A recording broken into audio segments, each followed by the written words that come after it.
Film की शुरुआत में हमें हमारे मुख्य पात्रों से मिलवाया जाता है। 3 सोरोरिटी सिस्टर्स एरिका, टोरी और ब्रिट। ये लोग छुट्टियां मना रहे हैं टोरी के फैमिली वाले घर में, जो नदी के किनारे है, और इसे अपनी आखिरी छुट्टियां कह रहे हैं क्योंकि कॉलेज जल्द ही शुरू होने वाला है। पहली सुबह सब कुछ ठीक चल रहा होता है। टोरी सबको नदी पर ले जाती है। ब्रिट एरिका को चेतावनी देती है कि नदी में जेलीफिश भरे हुए हैं और उसे उनसे बचकर रहना होगा। लेकिन ये तीनों मजे करने से रुकने वाले नहीं हैं। वे नाव लेकर नदी के सबसे गहरे हिस्से में जाते हैं और ब्रिट को ट्यूब पर बैठाकर नदी में खींचते हैं। एरिका के डरने के बावजूद टोरी, जो नाव चला रही होती है, स्पीड और बढ़ाती जाती है, और जब ब्रिट ट्यूब से गिर जाती है तो टोरी बस हंसती है। खुशकिस्मती से जब वे ब्रिट को पानी से बाहर निकालते हैं तो उसे जेलीफिश ने नहीं काटा होता। रात में टोरी और ब्रिट ने एरिका के लिए प्रैंक प्लान किया होता है। वे एरिका से कहती हैं कि वो पजामास पहन ले ताकि वे अपनी गेम शुरू कर सके। जैसे ही एरिका ऊपर अपने रूम में जाती है, बिना उसके जाने वहां एक कैमरा लगाया गया होता है ताकि वे एरिका की प्रैंक पर रिएक्शन देख सके। लेकिन जल्दी ही एरिका को महसूस हो जाता है कि कोई उसे देख रहा है। वो कैमरा के पास जाती है और गलती से ट्रिप वायर को ट्रिगर कर देती है। टोरी और ब्रिट के शरारती चेहरे अचानक डर में बदल जाते हैं। टोरी तेजी से ऊपर दौड़ती है, एरिका, जहां वो एरिका को बेहोश पड़ी देखती है। उसकी गर्दन ट्रैप से कस चुकी होती है। टोरी उसकी नब्ज देखती है लेकिन पल्स नहीं मिलता। दोनों घबरा जाते हैं। परेशानी का सामना करने के बजाय टोरी एरिका के बॉडी को बाहर यार्ड में खींच ले जाती है। बारिश में वो दोनों उसे गाड़ना शुरू करते हैं। ब्रिट इसके खिलाफ होती है लेकिन टोरी नहीं रुकती, और तभी एरिका हिलने लगती है। इसे देखकर दोनों उसे वापस अंदर ले आते हैं। एरिका के जिंदा होने से राहत मिलने के बजाय दोनों और घबरा जाते हैं। जब एरिका को होश आता है, उसे याद नहीं होता कि उसके साथ क्या हुआ। टोरी मौका देखकर झूठ बोलती है कि एरिका का एक्सीडेंट हो गया था, इसलिए उसकी गर्दन पर चोट और सर में दर्द है। टोरी वादा करती है कि सुबह सब समझाएगी, एरिका को सच याद ना आ जाए। इसलिए टोरी और ब्रिट उसे उसके कमरे की बजाय ब्रिट के रूम में सुला देते हैं। अकेले में एरिका देखती है कि उसके कपड़ों पर मिट्टी लगी है और उसे धीरे धीरे याद आता है कि उसे बारिश में बाहर घसीटा गया था। नीचे टोरी और ब्रिट आपस में बहस कर रही होती हैं कि क्या करना चाहिए। तभी उन्हें ऊपर से आवाज आती है और वे ऊपर जाती हैं। यहीं उनका सामना एरिका से होता है, जो बताती है कि उसे सब याद आ चुका है। डरी हुई एरिका नीचे आती है अपना फोन लेने के लिए ताकि यहां से निकल सके, लेकिन टोरी को डर है कि एरिका ये सब किसी को बता देगी। ब्रिट रोते हुए समझाती है कि ये बस एक प्रैंक था, उनका ये इरादा नहीं था। टोरी फिर एरिका को काबू में कर लेती है और ब्रिट को भी मदद करने के लिए मना लेती है। वे उसे कुर्सी पर बांध देते हैं और लिविंग रूम में छोड़ देते हैं। अगली सुबह टोरी एरिका के पास आती है और कहती है कि वो उसे तब तक कैद में रखेगी जब तक यकीन ना हो जाए कि वो किसी को कुछ नहीं बताएगी। एरिका बाथरूम जाने का बहाना बनाती है और मौका पाकर बाथरूम की खिड़की से भागने की कोशिश करती है।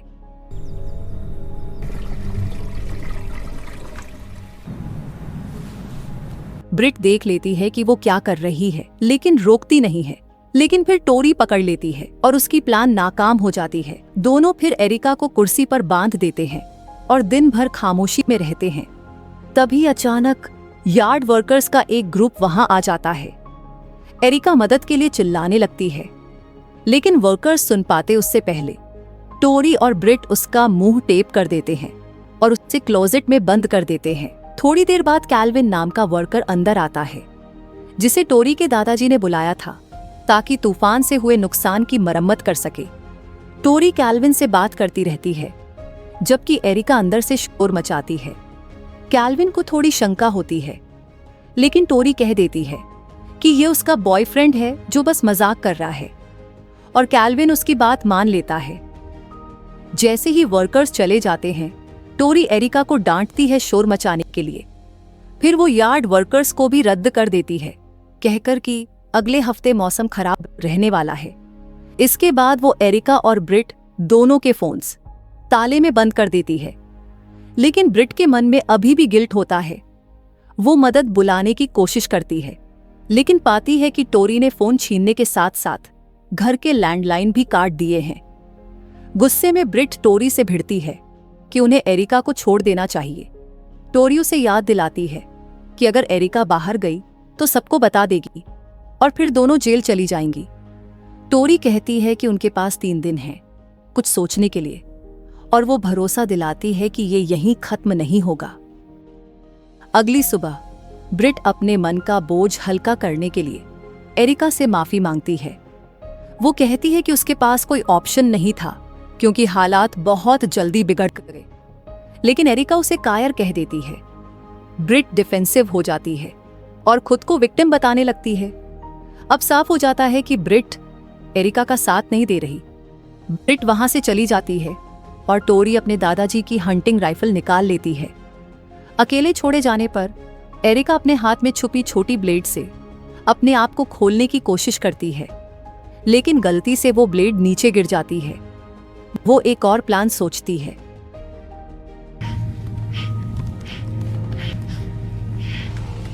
वो धीरे धीरे दरवाजे तक रेंगती है, मुंह से हैंडल घुमाती है और दरवाजा खोल देती है।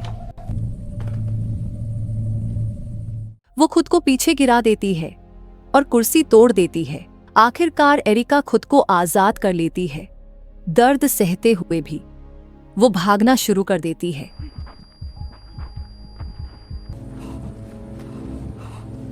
जैसे ही वो भागती है, टोरी और ब्रिट को उसके भागने का पता चल जाता है और वे कार में बैठकर उसके पीछे जाती हैं।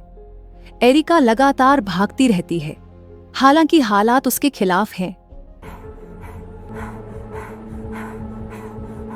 फिर वो एक पेड़ के पीछे छुप जाती है जब तक कि कार वहां से निकल ना जाए। लेकिन कार वापस आ जाती है और एरिका को फिर से भागना पड़ता है। कुछ देर बाद वो लोग कार रोकते हैं और ब्रिट बाहर आती है और एरिका से कार में आने की गुजारिश करती है। ब्रिट का ये नरम रवैया टोरी को गुस्सा दिला देता है। टोरी अपना हथियार निकालती है और एरिका के आसपास फायर करती है। गुस्से में पागल टोरी चिल्लाती है कि एरिका अब भागे।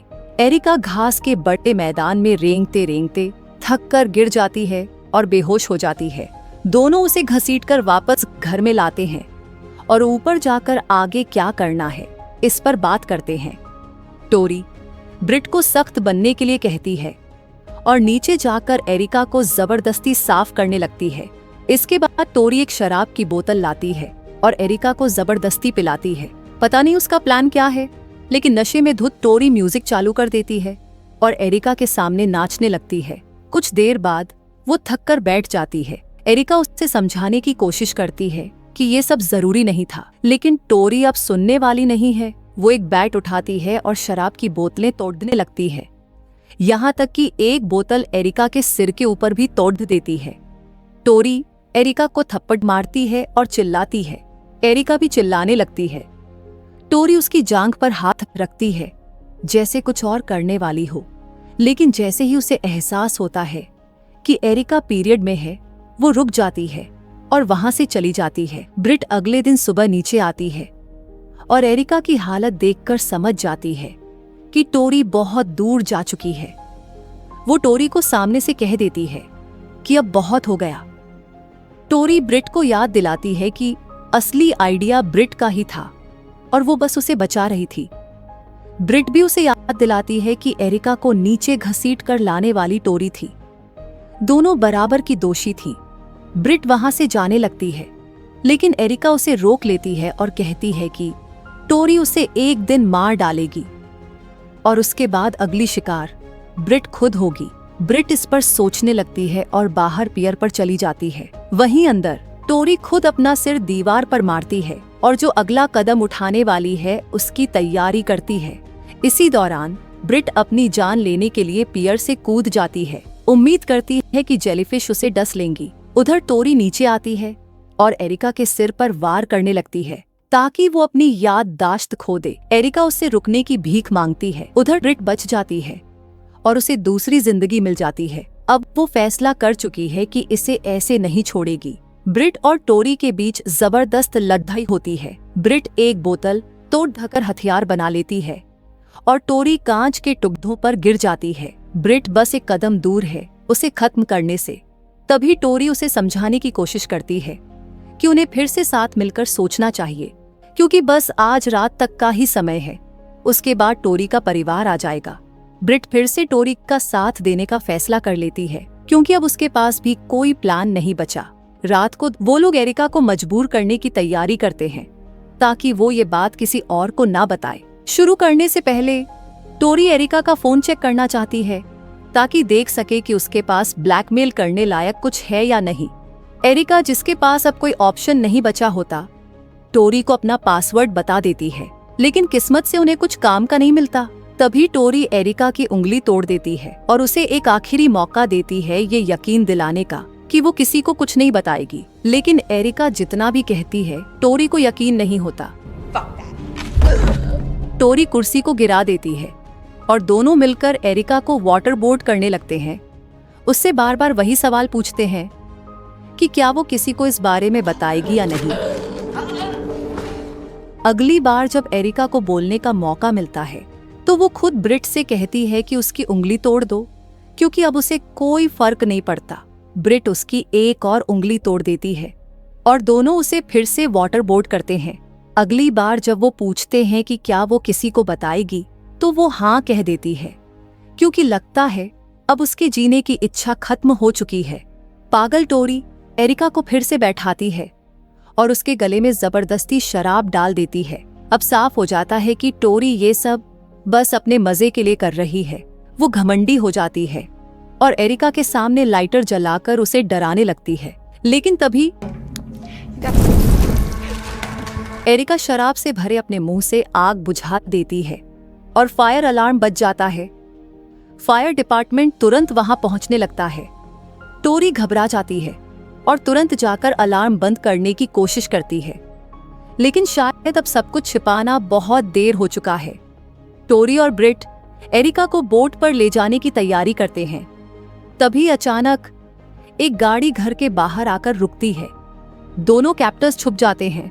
पता चलता है कि वो कैल्विन और उसका एक दोस्त है जो घर को लूटने के लिए अंदर आए हैं। कैल्विन एरिका को देखता है और तुरंत पूछता है कि उसके साथ क्या हुआ, लेकिन एरिका बस उससे अपनी जान खत्म करने की भीख मांगती है। कैल्विन अपने दोस्त से कहता है कि ऊपर जाकर सेफ ढूंढे। वो फिर से एरिका से पूछता है कि उसके साथ क्या हुआ, तो एरिका कहती है कि कैल्विन बस थोड़ी देर से उसके दोस्तों को मिस कर गया। उधर ऊपर ब्रिट और टोरी कैल्विन के दोस्त को पकड़ लेते हैं और उसे गला दबाकर मार देते हैं। एरिका की हालत देखकर कैल्विन का दिल पसीज जाता है।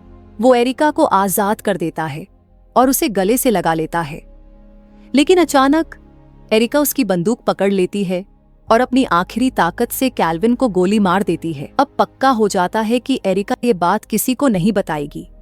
टोरी अपनी बंदूक गिराती है और एरिका को उठने में मदद करती है।